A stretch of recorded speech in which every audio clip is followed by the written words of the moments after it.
പുഴയും കടന്നിൻ്റെ ഇന്നത്തെ എപ്പിസോഡിലേക്ക് എല്ലാവർക്കും സ്വാഗതം. വീഡിയോ ആദ്യമായി കാണുകയാണെങ്കിൽ സപ്പോർട്ട് ചെയ്ത് സബ്സ്ക്രൈബ് ചെയ്ത് ലൈക്ക് ചെയ്യാൻ മറക്കല്ലേ. ജയപാലിനേക്കാൾ വലിയൊരു ഭീഷണി തനിക്കുണ്ടെന്ന് ശിവരാജൻ പറയേ. അതാരാടാ ഈ ജയപാലിനേക്കാൾ വലിയൊരു കേടി എവിടെ എന്ന് ജയപാലനും ചോദിക്കുക. ഇതൈറ്റം വേറെയാ നരേൻ. ശരിക്കും അവൻ ആരാണെന്നറിയോ? സ്നേഹിച്ച ദേവൻ, വെറുത്ത അസുരൻ, കൂട് തുറന്നുവിട്ട നരിയെപ്പോലെ പാഞ്ഞു കയറി അങ്ങ് വരും എന്ന് പറഞ്ഞ് നരേനെ കുറിച്ച് വിശദമായി പറഞ്ഞു കൊടുക്കുന്നുണ്ട് ശിവരാജൻ. എല്ലാം കേട്ട ജയപാലനും നരേൻ അല്ലേ, എനിക്കൊന്നും കാണണമല്ലോ ശിവരാജ ഈ നരേനെ. എടോ കെണി വെച്ചാ വീഴാത്ത ഏത് നരിയാടോ ഉള്ളത് എന്ന് ജയപാലൻ ചോദിക്കേ. നിങ്ങൾ തമ്മിലൊന്ന് മുട്ടിക്കാണണമെന്ന് എനിക്കും ആഗ്രഹമുണ്ട് ജയപാല. എന്റെ പല കാര്യങ്ങൾക്കും തടസ്സം അവനാ, തനിക്കറിയോ? ജീവിതം തന്നെ വഴിമുട്ടി നിൽക്കുന്ന ഒരവസ്ഥയിലാ.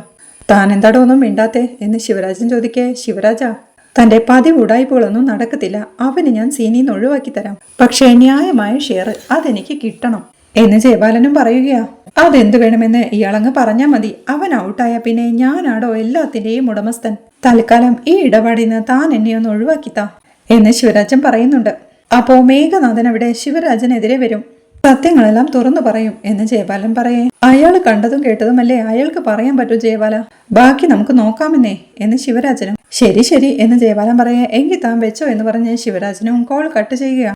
അവിടെ മേഘനാഥനിൽ നിന്നും ജയപാലന്റെയും അരവിന്ദന്റെയും കഥകളെല്ലാം അറിഞ്ഞ നരേനും ഇത്രയും വലിയൊരു ചതിയാണോ അവിടെ നടന്നത്, അതും നമ്മൾ കൂടി കക്ഷികളായ ഒരിടപാടില് എന്ന് ടെൻഷനോടെ ചോദിക്കുന്നുണ്ട്. രഘുനാഥും മേഘനാഥനോടായി ആദ്യമേ എല്ലാത്തിനും സാക്ഷിയായ തനിക്ക് ഒരു സൂചന തരാമായിരുന്നു മേഘ എന്ന് പറയേ. എനിക്ക് മിണ്ടാൻ അവകാശമില്ലായിരുന്നു, വായ തുന്നിക്കെട്ടിയതുപോലെ. സാർ എന്റെ അടുത്ത് പറഞ്ഞാലും അന്ന് ശിവരാജൻ സാർ എന്നെ അവിശ്വസിക്കുമായിരുന്നില്ല.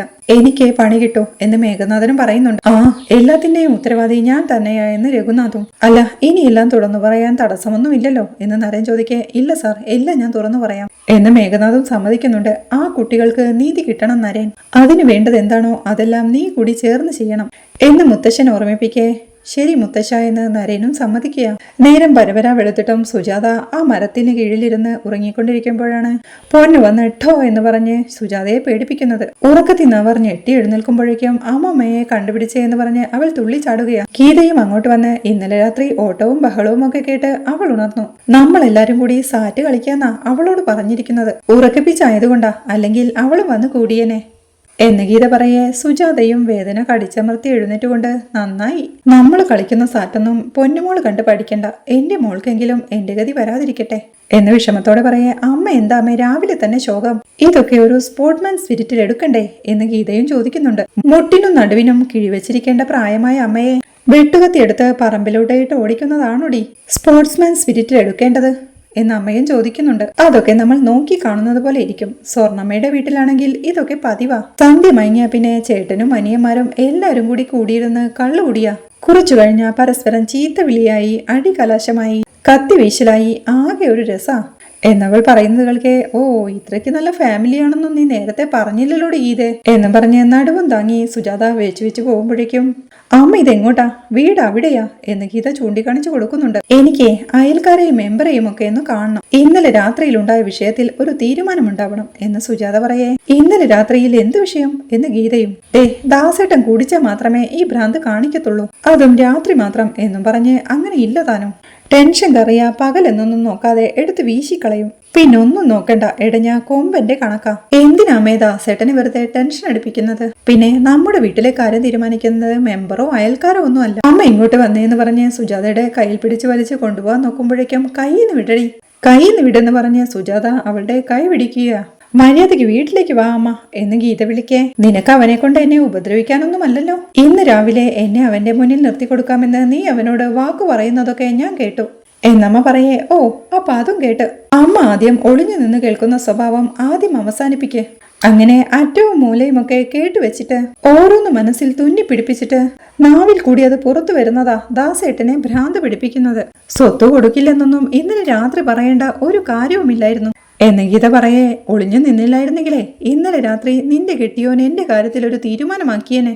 ആ കൂട്ടത്തിലാ എനിക്ക് നിന്റെ മനസ്സിലിരിപ്പും മനസ്സിലാക്കാൻ പറ്റിയത് എന്നമ്മ പറയേ, അമ്മ ഇപ്പോഴും ഇതൊക്കെ മനസ്സിൽ വെച്ചിരിക്കുവാണോ? വെട്ടം വരുന്ന പോത്തിനോട് വേദമോതിയിട്ട് കാര്യമുണ്ടോ അമ്മേ എന്ന് ഗീത ചോദിക്കുമ്പോഴേക്കും സുജാതയും നടുവും താങ്ങി വീട്ടിലേക്ക് നടക്കുകയാ. മുറ്റത്ത് നിന്നെ പല്ലും തേച്ച് നിൽപ്പാ കാളിദാസ്. സുജാത വീണ്ടും ഗീതയോടായി, അപ്പോ നീ ഇതൊക്കെ വെറുതെ പറഞ്ഞതല്ലേ എന്ന് നടക്കുന്നതിനിടയിൽ ചോദിക്കേ, ഇനിയെങ്കിലും എന്നെ ഒന്ന് വിശ്വസിക്കെന്റെ പൊന്നമ്മേ എന്ന് ഗീതയും പറയുകയാ.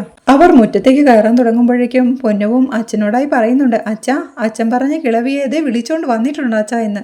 ദാസും ദേഷ്യത്തോടെ പൊന്നുവിനെ നോക്കി പേടിപ്പിക്കുമ്പോഴേക്കും അങ്ങോട്ട് നടക്കടി അസത്തെ എന്ന് പറഞ്ഞ് ദേഷ്യത്തോടെ അവളെ പിടിച്ചു മാറ്റുകയാ ഗീതയും അമ്മയോടായി, അമ്മ വന്നേ, നമുക്ക് എന്തെങ്കിലും കഴിക്കണ്ടേ, വയറു കാഞ്ഞിരിക്കണ്ട, വാ എന്ന് വിളിച്ച് അമ്മയും കൂട്ടിക്കൊണ്ട് പോവുകയാ. അവിടെ നരേന്റെ വീട്ടിലേക്ക് എത്തുകയാ നിവിനും കാവേരിയും. വീടിന് കുറച്ചപ്പുറത്ത് മാറി റോഡിൽ വണ്ടി നിർത്തിക്കൊണ്ട്, ഇതു തന്നെയാണല്ലോ അല്ലേ വീട് എന്ന് നിവിൻ ചോദിക്കേ, ഭാരതി ചേച്ചി പറഞ്ഞതനുസരിച്ച് ഇതു തന്നെയാ വീട്. മുരുകൻ കോവിൽ സ്ട്രീറ്റിലെ ശിവരാജന്റെ വീടെന്ന് പറഞ്ഞാൽ ആരും പറഞ്ഞു തരുമെന്നാ പറഞ്ഞത് എന്ന് കാവേരി പറയേ.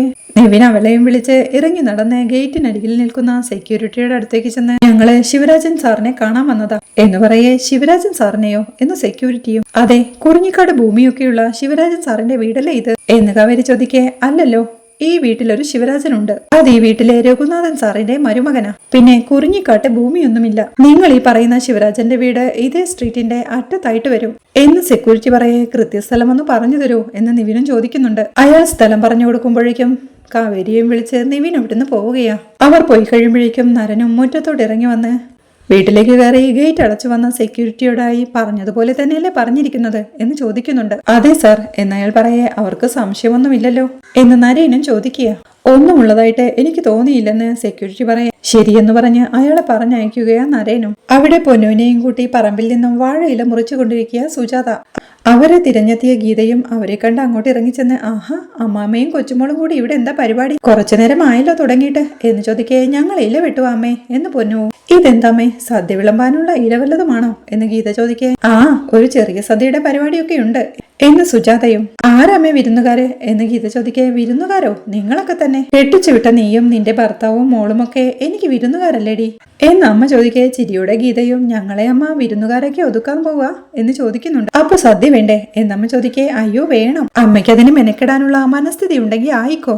4 കൂട്ടം പായസം വെച്ചുള്ള സദ്യ വേണമെന്ന് ദാസേട്ടൻ എപ്പോഴും പറയും. മെനക്കെടാൻ വയ്യ, നമുക്ക് ഓർഡർ ചെയ്യാമെന്ന് ഞാനും. ദാസേട്ടനാണെങ്കിൽ ഓർഡർ ചെയ്തിട്ടുള്ള സദ്യ വേണ്ട. ഇതുപോലെ അപ്പ വെട്ടിയെടുത്ത വാഴയിലയില് കല്ലിൽ അരച്ചു വെച്ച കറിയൊക്കെ വേണമത്രേ. നാടന്റെ ടേസ്റ്റ് നഗരത്തിലൊന്നും കിട്ടില്ലത്രേ എന്ന് ഗീത പറഞ്ഞു നിർത്തേ. നാടൻ രുചിച്ചവർക്ക് അത് നാവിലുണ്ടാവും, അതങ്ങ് അസ്ഥിയിൽ പിടിക്കും എന്ന് പറയുന്നുണ്ട്. അമ്മേ, ഈ മിക്സിംഗ് ഗ്രൈൻഡറും ഒക്കെ കാശ് കൊടുത്ത് വാങ്ങി വെച്ചിട്ട് ആരാ അമ്മ ഇതിനൊക്കെ മെനക്കിടാൻ പോകുന്നത്? അപ്പൊ പിന്നെ നമ്മളൊരു കോംപ്രമൈസിലെത്തും. ചിക്കൻ ബിരിയാണിയാ നമ്മുടെ കോംപ്രമൈസ് ഫോർമുല എന്നവൾ പറയേ.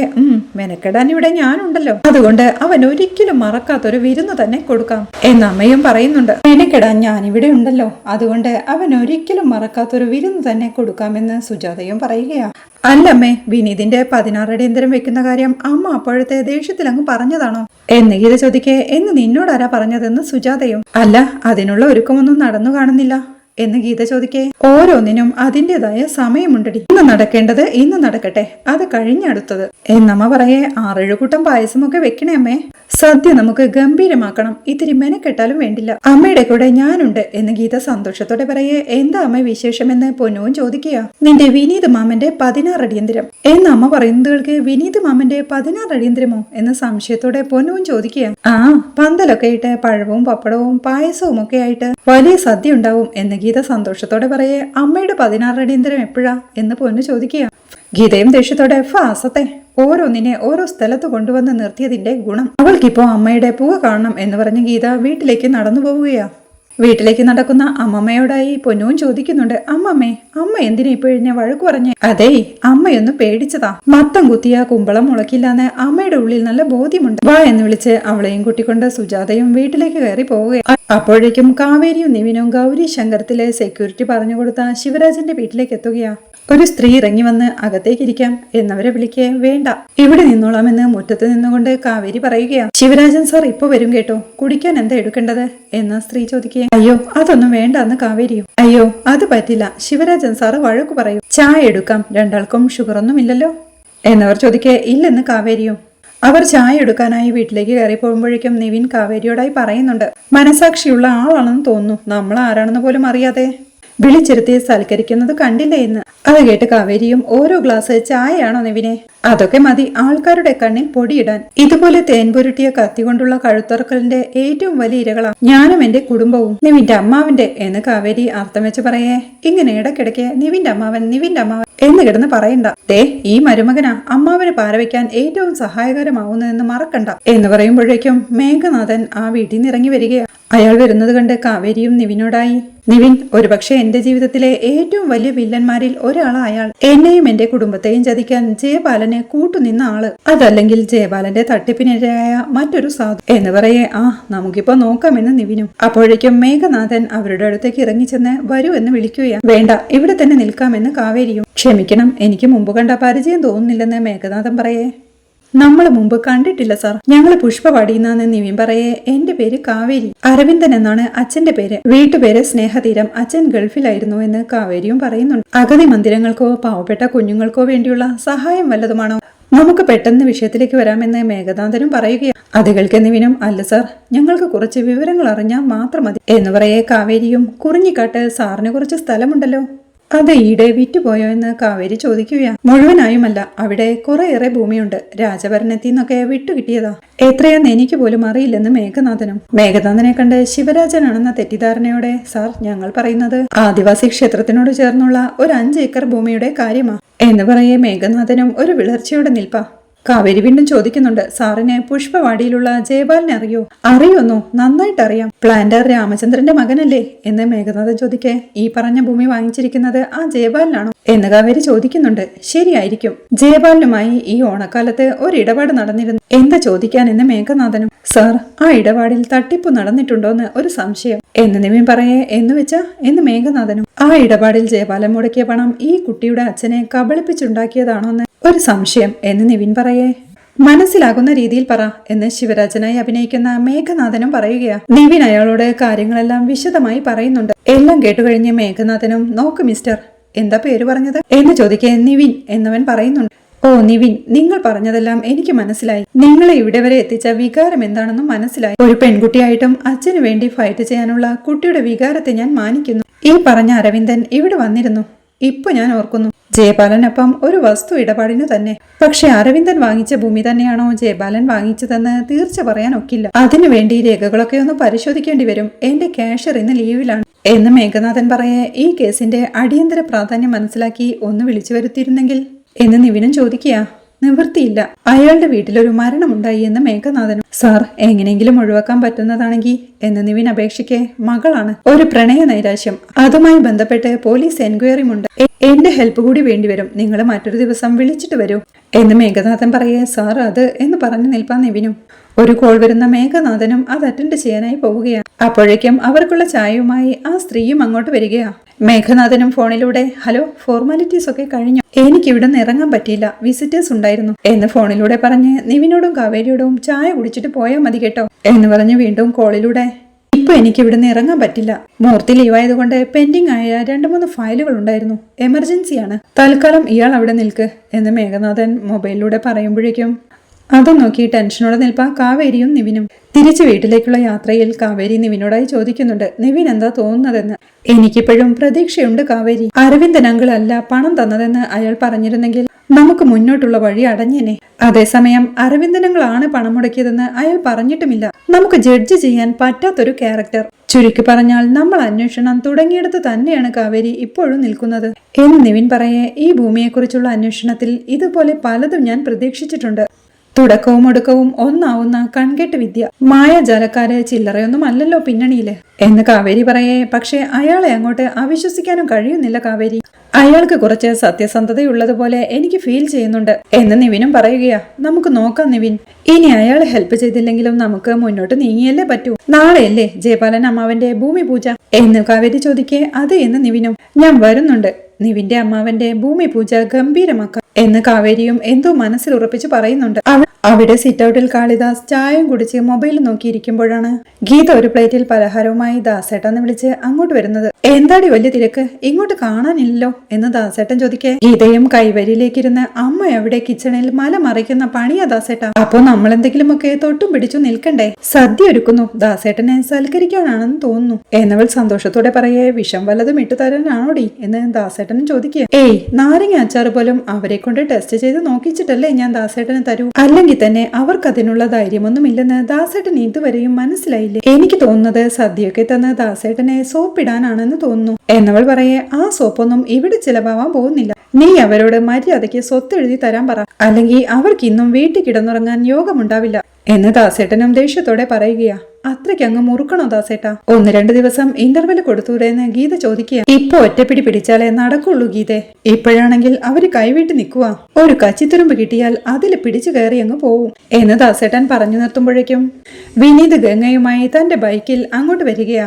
അവർ വരുന്നത് കണ്ട് അമ്പരപ്പോടെ നോക്കി നിന്ന് അത്രയ്ക്ക് ധൈര്യമായോ രണ്ടിനും എന്ന് ഗീതയും ദേഷ്യത്തോടെ പിറുപിറുക്കുന്നുണ്ട്. നീ പോയി അമ്മയോട് വരാൻ പറ എന്ന് ദാസേട്ടൻ പറയേ. ഇത് ഞാൻ തന്നെ ഡീൽ ചെയ്താ പോരെ എന്ന് ഗീതയും ചോദിക്കുന്നുണ്ട്. നീ അമ്മയോട് വരാൻ പറ എന്ന് ദാസേട്ടൻ വീണ്ടും പറയേ. ഗീത അമ്മയെ വിളിക്കാനായി പോവാൻ തുടങ്ങുമ്പോഴാണ് സുജാത നിലവിളക്കുമായി അകത്തുനിന്നിറങ്ങി വരുന്നത്. ഒരു പുഞ്ചിരിയോടെ നിലവിളക്കും പിടിച്ചു നിൽക്കുന്ന സുജാതയെ കാണിക്കുന്നിടത്താണ് ഈ എപ്പിസോഡ് അവസാനിക്കുന്നത്. സുജാത സന്തോഷത്തോടെയും സ്നേഹത്തോടെയും വിനീതിനെയും ഗംഗയെയും വീട്ടിലേക്ക് സ്വീകരിക്കുന്നതും ദുഷ്ടനായ കാളിദാസനെ വിനീത് പിടിച്ചു പുറത്താക്കുന്നതും ഭൂമിപൂജ നടത്തുന്ന ജയപാലിന്റെ അരികിലേക്ക് കാവേരി കുടുംബത്തെയും വിളിച്ചുകൊണ്ടു ചെന്ന് ജയപാലിനെ വെല്ലുവിളിക്കുന്നതുമെല്ലാമാണ് അടുത്ത ആഴ്ചയിലെ വിശേഷങ്ങൾ. വീഡിയോ ഇഷ്ടമായാൽ സപ്പോർട്ട് ചെയ്ത് സബ്സ്ക്രൈബ് ചെയ്ത് ലൈക്ക് ചെയ്യാൻ മറക്കല്ലേ.